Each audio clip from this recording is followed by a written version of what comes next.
A lot has changed through a month of the NFL season, and a good amount of that happened in week 4. There was some key player usage that I found interesting, but I'm pretty sure your league mates didn't pick up on. And it's a good idea to trade for these players who saw that sneaky usage before week 5. Now, we'll actually start with Diontae Johnson, who, yes, he did not play in week 4 due to injury, but because what happened in the Steelers offense, he is now a target for you. Pittsburgh's offense looked atrocious. Kenny Pickett got injured and is going to miss some time, and Mike Tomlin said, yeah, there's going to be changes. And not to mention, Diontae hasn't played in a while, so he's taken a lot of zeros for your league mate who might be starting to get frustrated. And you can check out this tweet I put out there. Diontae Johnson with Kenny Pickett only averages 9 fantasy points per game, but with Mitch Trubisky, who is now going to be the starter, on a pretty decent sample, he averages 13 fantasy points on 9 targets per game. Now, of course, the question becomes, when will Diontae return? A lot of people are going to be saying it's going to be week 7, which maybe Kenny Pickett is back by then, but maybe he's not. And all we have this year out of Diontae Johnson is 2 quarters of football. One half of football week 1 against the 49ers, the #1 defense in the NFL. And oh yeah, he continued to do Diontae Johnson things, averaging 6 targets in one half, less than a half of football. And just as a reminder, Diontae ranked 9th in wide receiver usage last year, had 147 targets, and since 2019, he has the 4th most targets in the NFL. He's easily a top 20 wide receiver in the NFL when healthy, and you could probably get him a lot cheaper than that right now. Last season, Diontae ranked top 10 at beating both man and zone coverage. And the takeaway there is that he knows how to get open, which means it doesn't really matter who his quarterback is for the most part, he'll be getting open, going by him. Next up on this list is Joe Mixon, who continues to see elite usage in all areas. Here's what Mixon did in week 4. According to Fantasy Life, our official data partner, he played 78% of the snaps and had an elite 88% of the rush attempts. And this led to a pretty decent real life game for Mixon. 15 total touches, about 76 total yards. He just didn't have a touchdown or many catches, which is why he only had 8.6 fantasy points, which will make it look like he had a bad day. But so far on this season, he has one of the best roles in football, playing 75% of his team snaps and handling 78% of the rush attempts. His usage actually ranks top 5 in the NFL, but he's just 26th in fantasy points. If that usage keeps up, those points are going to increase. Now, I have seen a couple of tweets on Twitter that Joe Mixon went from playing 100% of the 2-minute offense snaps in week 3 to 0% this past week. Well, the reason for this is because the Bengals had 0 2-minute offense snaps. So yes, there's of course not going to be any snaps for Mixon if the offense isn't on the field. You have to have context to all of this information. Here is some more context. Mixon hasn't been great, but he hasn't been bad. Averaging 4.5 yards per touch, ranks 27th amongst running backs, but amongst qualified running backs who have at least 25 touches this year, he's actually top 24. And to add even more context to his per touch efficiency and production, he ranks 14th in yards created per touch. So he is creating yards, he's breaking tackles. A lot of his maybe bad games and inefficiencies, at least for this year, have been offensive line issues. So I know that the offense is atrocious, borderline worse in the league right now because of this Joe Burrow injury, but it's only going to get better as Burrow gets healthier, so buy low. And send a trade offer for Tank Dell as soon as you can. Somebody probably added him in your league like 2 weeks ago, and they're pissed after this past week because it was the Nico Collins show. And Nico Collins went off. I mean, look at this. 168 yards, 2 touchdowns, 9 targets. He had an eruption spot of over 30 fantasy points. And meanwhile, Tank Dell goes out there and has just 1 catch. He has a couple of carries as well, but under 4 fantasy points on 3 targets. This is a womp womp. Maybe even somebody in your league will drop him, which makes him then a must add. Because despite the poor production, Tank Dell still saw elite usage. He ran a team high 82% of the snaps and played the most snaps out of any wide receiver on the Texans. And in his 3 starts this season, according to the Fantasy Life data, he's ran 83% of the routes, which is top 20 in the NFL, and earned 20% of the targets, which is well above average, especially for a middle round rookie. That's led to 6.7 targets per game. Now look, he had a bad week, but Nico Collins scored just 5 points last week and then erupted. You can see how quick it changes in this offense. Because the guy at the helm is playing fantastic behind a banged up offensive line, and that's CJ Stroud, who's averaging over 300 yards through his first 4 games. He has the 2nd most passing yards ever for a quarterback to start his career through 4 games, only behind Cam Newton. This past week, another big game of over 300 yards on just 30 attempts, remaining efficient, and now moving forward, he should get the #1 offensive lineman from last year, Laramie Tunsil, back. So if Stroud keeps this up, which right now all of the film and the production is making it look like he's real comfortable in going to, well, Nico Collins and Tank Dell should be around the top 24 wide receiver range. Now let's get to a veteran wide receiver who finally had a bad week this season. And by the way, if you're liking this video, 70% of people who are watching aren't subscribed. So if that's you, be sure to hit the subscribe button if you find this content helpful. It helps me out, but it will allow you to see my future content. Now that veteran wide receiver is Michael Pittman, who, yes, he had his first stinker of the week in week 4. And it was a big old stinker. Just 1 catch for 15 yards on 5 targets. He ended up adding a 2-point conversion later on, so he does finish with 4.5 fantasy points, but that's still not getting you anywhere and doesn't help you win your league or your matchup. But the entire passing game struggled because Anthony Richardson only completed 11 total passes. 11. The entire game. Not in the first half, the entire game, just 11. It was really the first bad day for the Colts offense this season, and you can see here the usage still remained good for Michael Pittman. 28 routes run. That was actually 93% of the routes, but look at this. It was 21 less than the week before.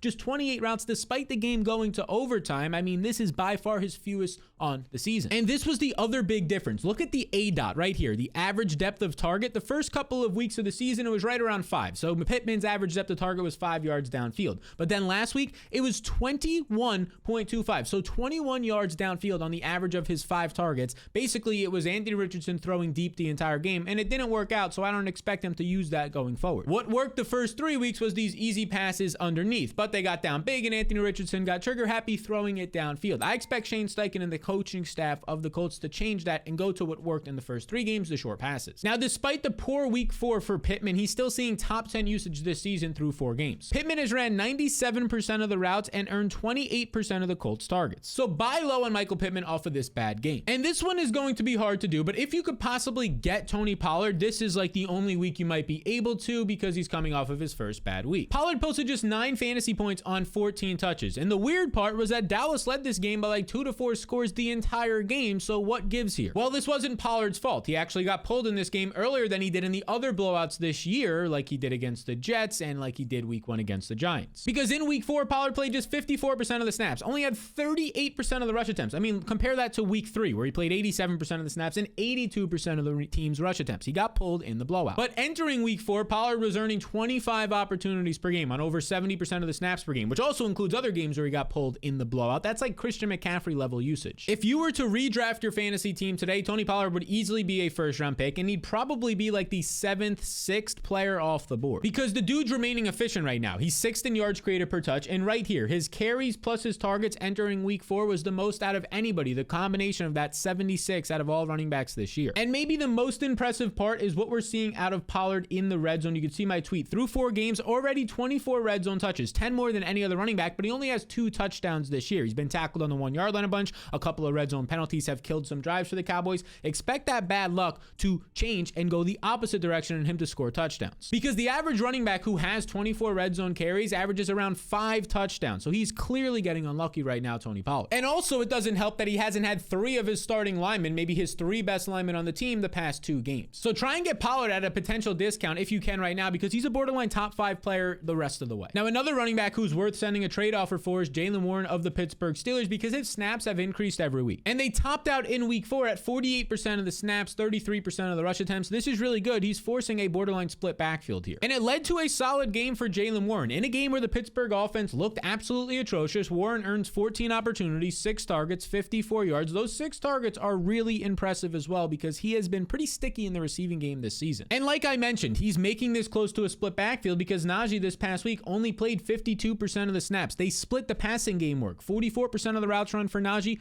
44% of the routes run in week 4 for Jaylen Warren. But here's the deal. Unlike last year, Najee Harris, the last 2 weeks at least, has looked solid. He quietly ranks top 3 in explosive run rate, runs of 10 plus yards this year. And in week 4, he totaled over 100 yards on just 15 touches. So the entire offense was stinking, but the running backs were getting it done. So this truly is like a Zeke and Tony Pollard situation from the past. Najee will still be involved, but you're going to see Jaylen Warren still have upside like Tony Pollard did. Warren's a potential flex play every week, and if something happens to Najee or he goes back to being inefficient, he'll start to earn more work. And now here's the interesting part. After the game in week 4, Mike Tomlin was pretty adamant that they have to make some changes. Now maybe that means they get a new offensive coordinator, or they change the guy who's calling the plays, or something is going to have to change on this offense. Maybe it's Jaylen Warren, the guy whose efficiency is more touches, or it could be that they change the offensive line that ranks 28th in run blocking right now and also dead last in pass protection. So right now is the time to trade for Warren because he's seeing steadily increasing usage, but there's not a lot of hype around him like there was a month ago, but he could still be a league winner. And so can Travis Etienne. He very much so already is seeing the usage of a league winner because he saw a quietly season high usage in week 4. And that usage was 84% of the snaps. That was a season high. And he saw 71% of the rush attempts in this game. This led to a solid outing of 23 total opportunities, but he only had 20 rushes for 55 yards on the ground. So he's pretty inefficient there, but there was 2 reasons for this. It was a pretty predictable game script when they were up and leading. The Falcons D-line is good and the Jaguars offensive line has not been great. But the good news for Etienne is that his number 1 backup and only competition, at least as of right now, is Tank Bigsby. And Bigsby, you can see here, through the last 3 weeks, according to Fantasy Life's data, just 5 total rush attempts. And right now on the entire season, Etienne has played 77% of the snaps and handled 21.3 opportunities per game. Heading into week 5, the Jaguars have a good run matchup on the road against the Bills. Now they are some slight underdogs. Maybe we get some more receptions out of Etienne, but also it's a nice total at 48 points, one of the higher ones on the week. This is a good game environment to target Etienne before he plays in this and potentially scores 18 points. Now another asset that you want to grab before week 5 is the Fantasy Blueprint. The Fantasy Blueprint will help you get to the playoffs and win your league. As simple as that. Schmack around around your league mates, and every day of the week, I'll send you something. Whether it's the waiver wire tools, you could read them all right here, the projections and rankings for the week, the game-by-game notes, extremely detailed game notes. These are broken down both by position and by the game itself, so you can see that exact game matchup if you want to, but every single player's matchup environment, their specific matchup, what they've done lately, you can see here for the tight ends, if you scroll through every single fantasy relevant player, I have detailed notes on. And the fantasy blueprint's simple to get. You just scan the QR code on the screen or click the link in the description below to join the thousands of other fellows currently using it. And here's the deal. It's $5 for the entire year, and if you don't make your fantasy playoffs, I'll just refund that $5. No questions asked. This is a risk-free offer that you can take advantage of now. So to get the blueprint, just scan that QR code on the screen or click the link in the description below. Now, the next man on this list is Sam Laporta, and it might be hard to get Laporta, but coming off of this game Thursday night against the Packers, it might be your only time to trade for him. Because Laporta finally had a not crazy good game. He goes for 9.6 fantasy points. For tight ends, this is a solid outing. 4 catches, 56 yards, 5 targets. It was a blowout. Jared Goff threw a season low 28 times because they were up 2 to 3 scores in the Packers and really didn't need to pass the ball that much. But even in this game where they don't throw a lot, Laporta earns a 20% target share, which would have ranked top 5 amongst tight ends last season. And now on the year, Laporta ranks 3rd in tight end targets with 27 and 2nd in target share. He's earning 23% of the Lions' targets. Only Zach Ertz is earning more of his team's targets at 25%. And really, so far, everything checks out for Laporta this season. He's getting the volume, and he ranks number 1 in tight end efficiency. I mean, the only thing not going his way right now is that he has just 1 total touchdown because he only has 1 red zone target. That's going to go up. So he's 3rd in fantasy points per game with just 1 red zone target and 1 deep target right now. Yes, in the number 2 offense in the NFL that Detroit currently has,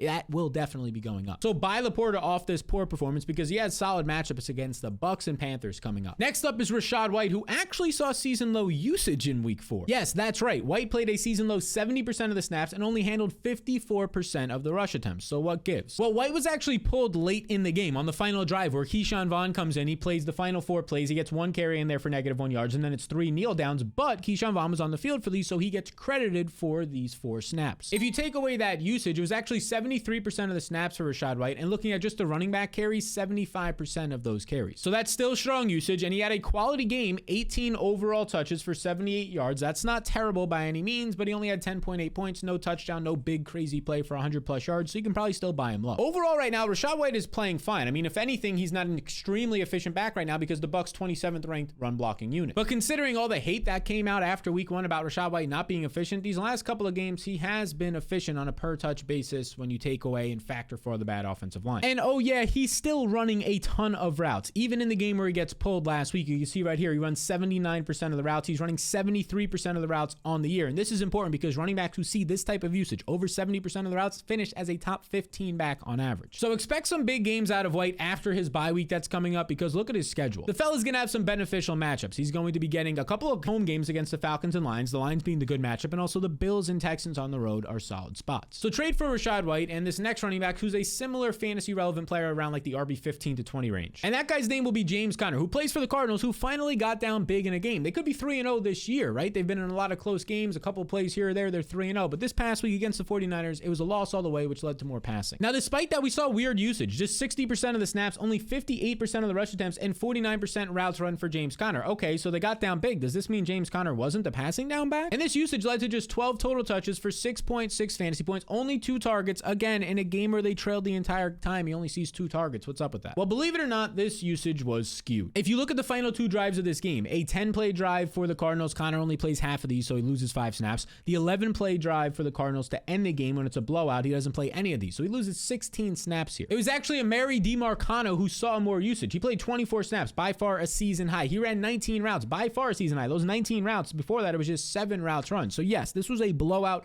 garbage time that James Conner just didn't see the usage in. And despite the week 4 blowout, even if you keep in that blowout realm, which skews his data, Conner is still seeing over 70% of the snaps and 18 opportunities per game. Go buy him while you can. And this next guy, you should at least try and test the waters on. Maybe the guy in your league who has him is like 0-4 or 1-3 or even 2-2 and is a little desperate. And that guy is going to be Cooper Kupp, who apparently is practicing, can return at any point now, maybe as soon as this week. We'll see. Maybe it takes a little time, week 6, week 7 to ramp back up. But a lot of people are forgetting him because of the fact that Matt Stafford's playing great and Puka Nacua is dominating. But with Matt Stafford, Cooper Kupp averages over 25 points per game. Try and send the trade for him. And let's also look at the players who are the most involved in trades right now, according to CBS Sports. You can see here Jalen Waddle. He returned last week, and he actually led the Dolphins in snaps and routes. It was kind of a bad game overall against the Bills defense for this Dolphins team. But yeah, based on what we saw just a week prior to that at 700 yards, expect them to bounce back. Continue to buy low on Jalen Waddle. And a couple other guys on the screen that I think you could buy low on. Breece Hall, definitely. His matchups are going going to look great now. He's right around the time where he'll be ramped up off his injury that a lot of doctors were expecting. Dameon Pierce, I've been saying trade this guy away, and I still believe that. But if you're in a spot where you can kind of just have a luxury piece and you have a couple extra wide receivers, Pierce, based on the fact that we're seeing that this offense looks sticky. Like week 1, I didn't know if the Texans were going to be legit. Now week 4, it looks like their offense is going to be legit. This could be a spot that you can get a Brian Robinson type running back just on a better offense, 14, 15 carries a game, maybe a target with red zone usage. Now Calvin Ridley was on that list, and he's definitely a buy low right now. Apparently it's reported that he's still playing a little bit banged up, and he's still producing some touchdowns, blown plays, sure, but once he's going to get fully healthy, you can see that week 1 wide receiver 1 usage that we saw. There's Ramondre Stevenson on this list. I mean, it makes sense. It was a really bad game this past week, but the Dallas defense has made 3 other teams look really bad on offense. Surprising that the Cardinals are not one of those teams. So I still think you could buy low on Ramondre. I think Jamar Chase has continued to be a buy low. Maybe the entire media around Joe Burrow, Jamar Chase in this offense makes them both buy lows at this point, because in fantasy, Jamar Chase is still producing and Joe Burrow is only going to get healthier like a month from now. We talked about Rachaad White. I think Tua is also a buy because this is the guy that is playing for the number 1 offense with maybe the number 1 play caller in the NFL right now. Still has Tyreek Hill, now getting Jalen Waddle healthy, gonna get Jeff Wilson back and have an entire trio of running backs to lean on. Yeah, I think Tua is somebody you can buy low on as a potential top 8 quarterback the rest of the way if you can get him for a little cheaper. Chris Olave would be the one concerning name on here, only because look, he had a 1-point game this past week, but if they're gonna play Derek Carr banged up, Derek Carr was averaging 1 air yard per attempt. One air yard per attempt. There's quarterbacks out there averaging in the 20 air yards per attempt range in some games. That is concerning for the overall upside of the offense for maybe the next month of the season if Carr is going to be playing banged up. So yeah, he had 1 point. It could be a buy low situation, but I'm a little bit timid there. The only other player I want to call out is Jordan Addison, who still ran over 70% of the routes in the number 1 pass volume offense, but he had 0 fantasy points. That's definitely a spot you can buy low if you can get it for the cheap. So these are some players you can trade for to improve your team, but you could also just pick up guys off the waiver wire. And if you want to see who you should pick up, well, check out this video right here. And to the 70% of people who are not subscribed, be sure to hit the subscribe button. It takes 2 seconds, helps the channel out, helps you see my future content. I get it. It's not like the thing you remember to do, but now that I'm saying it, maybe you can do it for me. Appreciate you all a ton, and I'll see you in the next one.